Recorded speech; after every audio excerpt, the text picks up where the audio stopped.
बिस्मिल्लाहिर्रहमानिर्रहीम। जवानों को मेरी आहे सहर दे, फिर इन शाही बच्चों को बालों पर दे। खुदाया आरज़ू मेरी यही है, मेरा नूरे बसीरत आम कर दे। सो बेसिकली कथा है छोटा सा, ये बहुत ही सादा सा है, मतलब इतना मुश्किल नहीं है समझने में, लेकिन इसी के अंदर जो है ना बहुत कुछ है इस कथे में, बहुत कुछ है समझने के लिए। सो बेसिकली इकबाल जो है ना वो कुछ बता रहे हैं अपने बारे में। सो मैं इसको ऐसे ट्रांसलेट करूँगा कि जो मेरे नौजवान बच्चे हैं, जो बच्चे हमारी सोसाइटी में हैं, तो अभी उन्होंने उड़ना शुरू नहीं किया, बहुत छोटे हैं, अभी उन्होंने पहला अपनी उड़ान नहीं भरी, तो उनके जो पर है ना, उन परों के ऊपर हमने एज ए सोसाइटी बोझ डाल दिए हैं।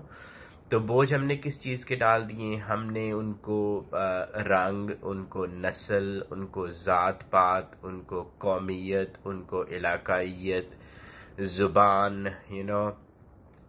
और मुख्तलिफ तरह के ये सारे मिला के बड़े बड़े हैवी वेट्स हमने उनके ना छोटे नन्हे नन्हे पर उनके होते हैं, उनके ऊपर ये लाद देते हैं हम लोग, ठीक है। और इसके अलावा ये है कि उन बच्चों के साथ, हम सब के साथ ये होता है कि हमारे ऊपर एक ये माइंड जो है ना, ये बाज़ का एक बहुत ही मतलब खूनखार दरिंदा बन जाता है। अगर हम इसकी ग्रिप में आ जाए ना, हम सारे काम माइंड के उसमें इन्फ्लुएंस में आके चले जाएं, तो इसको कोई रोकने वाला नहीं है, खा सकता है हमारी जिंदगियों को ये। तो हमारे उनके पीछे ये भी लगा हुआ है, चूंकि माइंड तो सबके साथ है।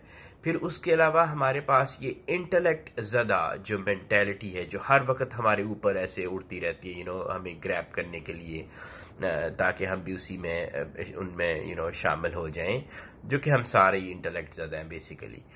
तो ये भी उनके ऊपर है, ये भी उड़ रही हैं हवा में उनको ग्रैब करने के लिए। तो इतने खौफनाक माहौल में, एक तो उनके पास विंग्स नहीं है उड़ने के लिए, हमने लोड कर दिया है गंद से उनके ऊपर डाल डाल के, फिर इस तरह के ऊपर दरिंदे और चरिंदे ऊपर बड़े बड़े जो है वो उनके ऊपर मंडला रहे हैं। तो अब ये ऐसे नौजवान बच्चे जो हैं वो अपनी पहली फ्लाइट से ही पहले बहुत डरे हुए होते हैं, they really don't know how to fly इस दुनिया में रहते हुए। तो इकबाल कह रहे हैं कि यार अब जिस तरह इकबाल की अपनी स्टोरी होगी, और मैं इन वर्ड्स में रखूँगा कि जब चेंज आती है ना, तो मुख्तलिफ तरीके होती है। इंसान जब सोचता है, तो सोचने के लिए सबसे यही है कि रात को अगर आपकी आंख खुल जाए कहीं सुबह सवेरे सपहर, रात के आखिरी पहर में, तो आप उस वक़्त अल्लाह को याद करें, उस वक़्त सोचें जब आपका माइंड वो जो बड़ी बड़ी चीलें है ना वो ना आपके ऊपर पड़ रही हो, कोई सोचे ना हो, तो उस वक़्त अल्लाह से रास्ता पूछें कि डायरेक्शन किस तरफ को है सही वाली।